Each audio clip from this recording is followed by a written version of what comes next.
प्यारे बच्चों, एक बार पुनः आपका हार्दिक स्वागत है महिंद्रा गुरुकुल के इस यूट्यूब चैनल पर। प्यारे बच्चों, आज की क्लास में जो हमारी ओकैब की एक क्लास चल रही थी उसी में आगे बढ़ाएंगे हम आज बेटा। आज का हमारा जो वन वर्ड सब्स्टिट्यूशन का क्लास होगा ओकैब का, उसमें root word graphy graphy word को आज इंक्लूड किया गया है।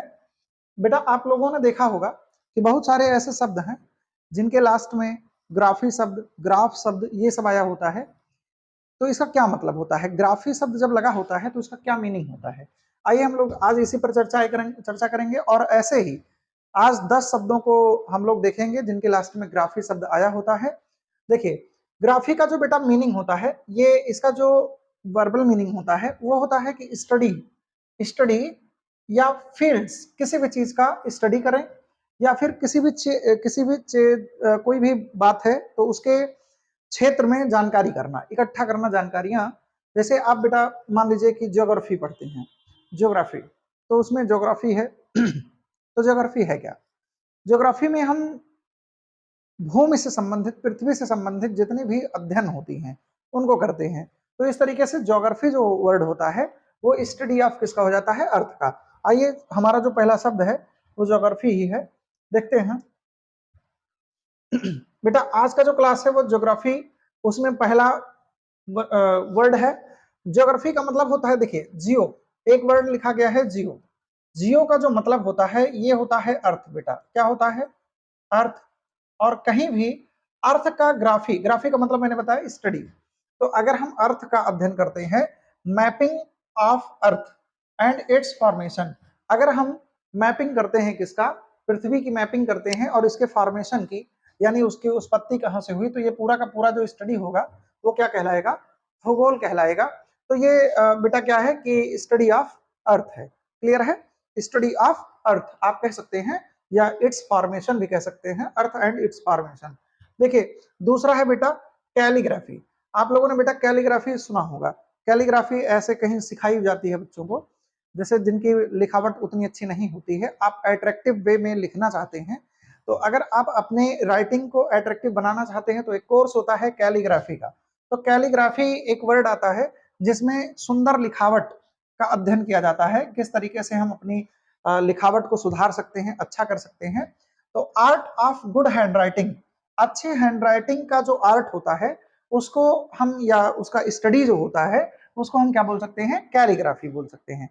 Calligraphy that is called study, और स्टडी कह सकते हैं या आर्ट कह सकते हैं गुड हैंड राइटिंग का। गुड हैंड राइटिंग की जो स्टडी होती है या आर्ट होता है उसे हम कैलीग्राफी वर्ड बोलते हैं। तीसरा बेटा हमारा है डोमोग्राफी, एक हो डेमोग्राफी। डेमोग्राफी आप लोगों ने अभी बेटा डेमोक्रेसी सुना था, एक वर्ड आया था डेमोक्रेसी, तो इसमें क्या मैंने बताया था बेटा, डेमोक्रेसी। अब आप लोग रूट वर्ड जानते होंगे, क्रेसी का मतलब रूल होता है, ये बताया ही गया था। और इसके बाद में ये जो डेमो है इसको मैंने बताया था पब्लिक, क्या बताया था मैंने, पब्लिक। अब पब्लिक का, अगर पब्लिक का शासन होगा तो डेमोक्रेसी कहलाएगा, ये पिछली क्लास में हुआ था। लेकिन आज हमें जो सीखना है वो ये सीखना है कि बेटा अगर मान लीजिए आपको दे दिया गया है कि डेमोग्राफी, यानी कि क्या पब्लिक का हम क्या करेंगे, स्टडी करेंगे। स्टडी का मतलब आप कह सकते हैं कि जैसे जनता का, उनकी जनसंख्या कितनी, उनकी पॉपुलेशन है, पॉपुलेशन के साथ साथ मान लीजिए हम लोग क्या करते हैं, पॉपुलेशन ही नहीं, जैसे मान लीजिए कि उनकी कितने कितने उम्र से कितने उम्र के कितने बच्चे हैं, और या फिर कितने वयस्क हैं, कितने लोगों के पास वोट देने का अधिकार है। तो ये सारी जो चीजें होती हैं वो किस में आती हैं, डेमोग्राफी में होती हैं। स्टडी ऑफ ह्यूमन पॉपुलेशन, मानव की जनसंख्या का जो स्टडी होता है डेमोग्राफी कहलाता है। एक आता है क्रिप्टोग्राफी। बेटा क्रिप्टोग्राफी क्या होता है, जितना भी, जैसे आप लोगों ने देखा होगा कि जो इंफॉर्मेशन है, इंफॉर्मेशन, तो सिक्योरिंग इंफॉर्मेशन का मतलब हो जाएगा कि ऐसी जानकारियां, अगर ऐसी कोई जानकारियां हैं जो सिक्योर हैं, सिक्योर का मतलब अच्छी जानकारियां हैं आप कह सकते हैं, तो सिक्योरिंग जो इंफॉर्मेशन है उसका अध्ययन क्रिप्टोग्राफी कहलाता है। क्रिप्टोग्राफी का मतलब हो जाएगा स्टडी ऑफ सिक्योरिंग इंफॉर्मेशन।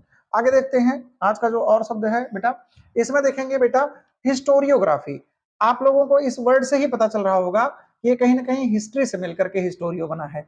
अगर हम स्टडी करते हैं किसका, हिस्ट्री का अध्ययन करते हैं, और हिस्ट्री का शुरुआत जैसे हम लोगों ने ऐतिहासिक काल पढ़ा है, प्राग ऐतिहासिक काल पढ़ा है, तो जितने भी मतलब स्टडी ऑफ हिस्ट्री करेंगे हम, अगर हम इतिहास का अध्ययन करेंगे तो वो क्या कहलाएगा, वो अध्ययन कहलाएगा बेटा हिस्टोरियोग्राफी, हिस्टोरियोग्राफी।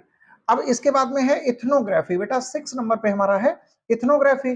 तो इसका मतलब इथनोग्राफी का मतलब, ग्राफी का मतलब स्टडी ही है, और इथनो का मतलब हो जाएगा बेटा किस तरीके का कस्टम कहाँ पे है, किस तरीके का कल्चर कहाँ पे है ना, यानी कि किस तरीके की हर जगह पर अलग अलग देशों में, अलग अलग राज्यों में या अलग अलग गांव में जो कल्चर होता है वो अलग अलग प्रकार का होता है। अब कल्चर का मतलब आप कह सकते हैं कि जो सभ्यता होती है या वहां का जो रिवाज होता है, तो जो रिवाज है वो उस रिवाज का अगर हम अध्ययन करेंगे तो जैसे इथनोग्राफी के अंतर्गत वो आएगा स्टडी ऑफ कल्चर्स, कल्चर्स नहीं होगा बेटा कल्चर होगा। तो जितने भी कल्चर हैं अगर उनका हम अध्ययन करते हैं तो वो क्या कहलाएगा, स्टडी ऑफ कल्चर कहलाएगा। आगे देखते हैं, तो कल्चर का अगर हम अध्ययन करते हैं तो इथनोग्राफी कहलाएगा। 7वें नंबर पे हमारा है होलोग्राफी। होलोग्राफी का मतलब आप लोगों ने होलोग्राम्स वगैरह सुना होगा, तो ये जितना भी होलोग्राम्स वगैरह कंप्यूटरिंग जो चीजें होती हैं उसमें होलोग्राम का अगर स्टडी एंड मैपिंग करते हैं तो होलोग्राफी कहलाएगा। हाइड्रोग्राफी, हाइड्रोग्राफी का मतलब, हाइड्रो का मतलब वाटर होता है, तो अगर हम कहीं पर मीजरिंग कर रहे हैं किसका, वाटर का, तो वो क्या कहलाएगा, हाइड्रोग्राफी। ओरोग्राफी, ओरोग्राफी का मतलब होता है जो माउंटेन्स होते हैं, ओरोग्राफी, ओरोलॉजी दोनों वर्ड्स आते हैं। तो अगर माउंटेन की बात करेंगे हम बेटा, पहाड़ों की बात करेंगे, तो पहाड़ों का जो अध्ययन होता है ओरोग्राफी होता है। इसके बाद में एक है कॉस्मोग्राफी। कॉस्मोग्राफी का मतलब क्या होता है कि जो हमारा कॉस्मोस यूनिवर्स है, अगर उस यूनिवर्स की अगर हम अध्ययन करेंगे, उसका स्टडी करेंगे, उसमें किस तरीके की चीजें हैं, किस तरीके की कहां पर कितने ग्रह हैं, ऑस्ट्रॉइड्स कितने हैं, कितने प्लैनेट्स हैं, कितने मतलब इन सारी चीजों का अगर हम अध्ययन करेंगे तो वो क्या कहलाएगा, कॉस्मोग्राफी कहलाएगा। बेटा ग्राफी का मतलब आज हमने सीखा कि ग्राफी जो होता है वो स्टडी से रिलेटेड है, अगर हम किसी भी चीज का स्टडी कर रहे हैं तो वो क्या कहलाएगा, ग्राफी कहलाएगा, है ना। इस तरीके से तमाम ऐसे शब्द आते हैं बेटा आपके दैनिक जीवन में यूज होते हैं, जिनको आप हम समझ सकते हैं कि ग्राफी का क्या मतलब होता है। क्लियर है, तो आज की क्लास में इतना ही रखते हैं, मिलते हैं फिर नेक्स्ट क्लास में। देखते रहिए, और अगर वीडियो अच्छी लगी हो तो लाइक शेयर और सब्सक्राइब करना ना भूलें। Thank you for class.